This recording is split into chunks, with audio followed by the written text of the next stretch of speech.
NCERT chemistry class 11 first book के सारे chapters के सभी इंपॉर्टेंट टॉपिक्स एंड क्वेश्चंस का ऑलरेडी मैंने वीडियोस अपलोड कर रखा है। अब हम सेकेंड बुक के organic chemistry some basic principles and techniques जो चैप्टर है उसके सारे इंपॉर्टेंट टॉपिक्स, क्वेश्चंस, एग्जांपल्स, बैकसेजेस इनकी बात कर लेते हैं, राइट। और जैसा मैंने पहले सारे वीडियोस में आपको बताया हुआ है कि अगर आप इतना कर लेते हैं तो एटलीस्ट 50% मार्क्स तो आपको आ ही जाएंगे।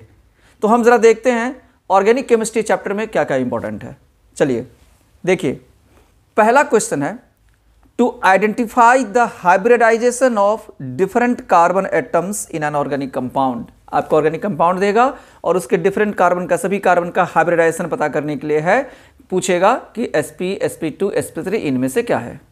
दूसरा, percent s character and order of electronegativity of sp, sp2 and sp3 hybridized carbon atoms.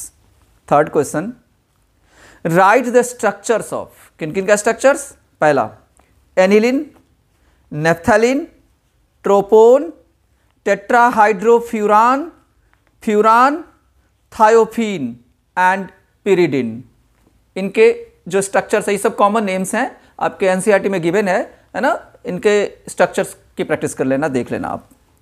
Fourth question, IUPAC nomenclature of organic compounds. देखिए आईयूपीएसी नोमेनक्लेचर कुछ इस टाइप का है कि कुछ ऐसा क्वेश्चन नहीं एनसीईआरटी के अंदर से सेलेक्ट करके दे दूं कि यही वाला आएगा, राइट ना। तो इसकी प्रैक्टिस तो ओवरऑल नोमेनक्लेचर की जितना है वो आपको करना ही है। एंड खास करके आईयूपीएसी नोमेनक्लेचर में जो ज़्यादा इंपॉर्टेंट होता है, हर स्कूल के टीचर्स 11th क्लास के लिए, हर स्कूल के टीचर्स मोस्टली, ज़्यादातर स्कूल के टीचर्स अपने वर्कशीट देते हैं प्रैक्टिस करने के लिए, वो थोड़े इंपॉर्टेंट होते हैं। तो उन वर्कशीट्स को प्रैक्टिस कर लेना आप नोमेनक्लेचर के लिए, ठीक। नेक्स्ट क्वेश्चन है, draw the structures of the following alkyl groups. कौन कौन से अल्काइल ग्रुप्स, ये कुछ कॉमन नेम्स हैं, है ना। कॉमन नेम्स का स्ट्रक्चर कैसा होता है, जैसे n propyl, isopropyl, n butyl, isobutyl, secondary butyl, tertiary butyl, neopentyl, ठीक। चलिए next question, IUPAC nomenclature containing lowest locant rule and complex branches given in NCERT। Next है, आप लर्न कर लेना priority order of functional groups. कई बार कई schools में order ही direct पूछ देते हैं वो, एंड आईयूपीएसी नोमेनक्लेचर के लिए भी इंपॉर्टेंट है। So priority order of functional groups. Next, to identify the pair of different structural isomerism. देखिए मेनली 11th में जो ऑर्गेनिक केमिस्ट्री का चैप्टर है वो स्ट्रक्चरल आइसोमरिज्म के बारे में ही पढ़ना है, कोई खास ज़्यादा नहीं है। 4 टाइप्स के स्ट्रक्चरल आइसोमरिज्म है। जैसे कोई आपको दे देंगे पेयर्स, इनमें से कौन से आइसोमर्स हैं ये आपस में, जैसे चेन आइसोमर्स हैं या पोजिशनल आइसोमर्स हैं, इस टाइप की चीज़ें। तो यानी to identify the pair of different structural isomerism. चलिए next, to identify nucleophiles and electrophiles. आपको कुछ एग्जांपल्स दे देंगे और आइडेंटिफाई करने के लिए बोलेंगे, बताइए इनमें से कौन से न्यूक्लियोफाइल्स हैं, कौन से इलेक्ट्रोफाइल्स हैं। नेक्स्ट क्वेश्चन, डेफिनेशन ऑफ, अगर डेफिनेशन की बात हम करें, जैसे कि जितने भी इफेक्ट्स हमारे पास, inductive effect, electromeric effect, resonance effect, hyperconjugation, जो ज़्यादा इंपॉर्टेंट है डेफिनेशन के मामले में वो है definition of inductive effect and electromeric effect. Next, examples of the groups showing, कौन कौन से, माइनस आई इफेक्ट शो करने वाले, प्लस आई इफेक्ट शो करने वाले, माइनस आर इफेक्ट शो करने वाले, प्लस आर इफेक्ट शो करने वाले। यानी ये जो इफेक्ट शो करते हैं इनके एग्जाम्पल्स वो लर्न कर लेना आप।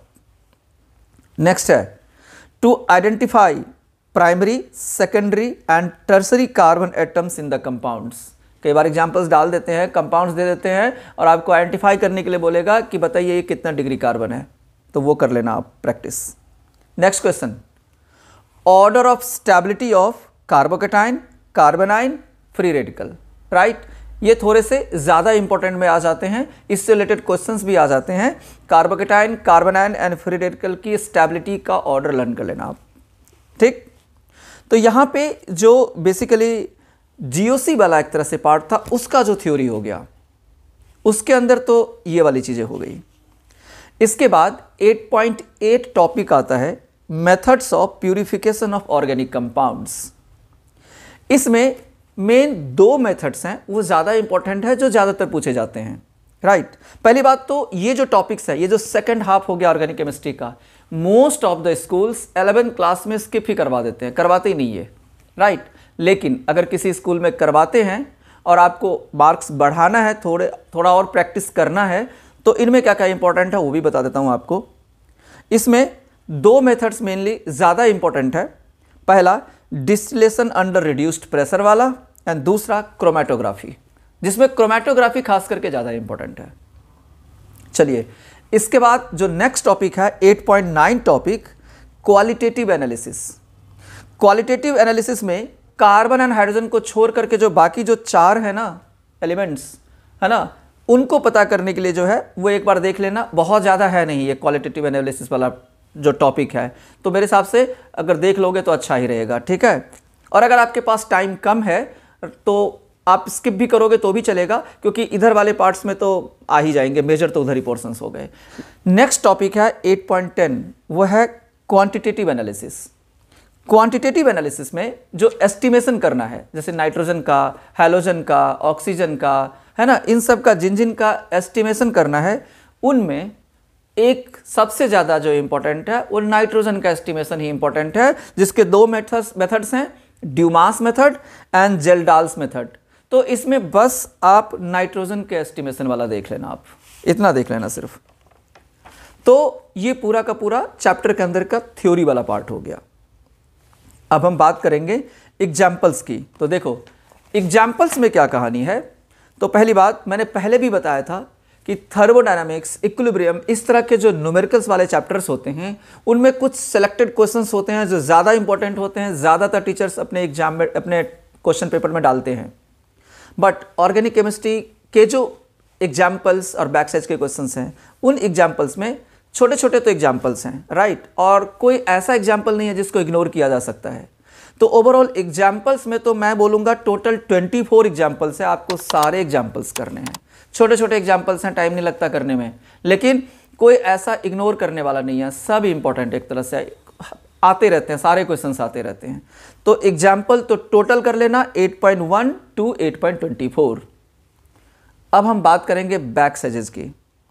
बैक सैजेस में सबसे पहला 8.1 से लेकर के 8.17 8.17 तक सारे क्वेश्चंस करना है आपको, कोई नहीं छोड़ना है। 8.1 से लेकर के 8.17 तक ये सभी जीओसी वाले पार्ट जो हो गए, जनरल ऑर्गेनिक केमिस्ट्री जो फर्स्ट हाफ वाला बुक हो गया, उससे रिलेटेड क्वेश्चंस हैं, वो सारे ही करने वाले हैं, कोई छोड़ने वाला नहीं है, right.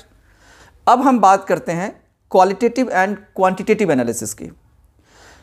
Qualitative and quantitative analysis के अंदर 8.22, 8.23, 8.24 ये 3 क्वेश्चंस हैं जो इंपॉर्टेंट क्वेश्चंस है, और बेसिकली ये 3 दिए हुए हैं क्वांटिटेटिव एनालिसिस के अंदर। इसमें जो प्रिंसिपल्स वाले क्वेश्चंस होते हैं वो खास करके ज़्यादा इंपॉर्टेंट होते हैं, वही क्वेश्चंस हैं। नेक्स्ट क्वेश्चन है 8.32 से लेकर के 8.35 तक, ये क्वांटिटेटिव एनालिसिस के न्यूमेरिकल्स हैं। बस यही 4 हैं, 8.32 से 8.35 तक, ये आप कर लेना। इसके बाद लास्ट में 8.36 से लेकर के 8.40 तक सारे एमसीक्यूज के क्वेश्चंस हैं, ये भी कर लेना, ये भी इंपॉर्टेंट है, करेक्ट ना। तो 8.36 से लेकर के 8.40 तक सारे एमसीक्यूज के क्वेश्चंस। तो कुल मिलाकर के यही थे इस चैप्टर्स के सारे important topics, questions, examples and बैकसेस के क्वेश्चंस, करेक्ट। Thank you.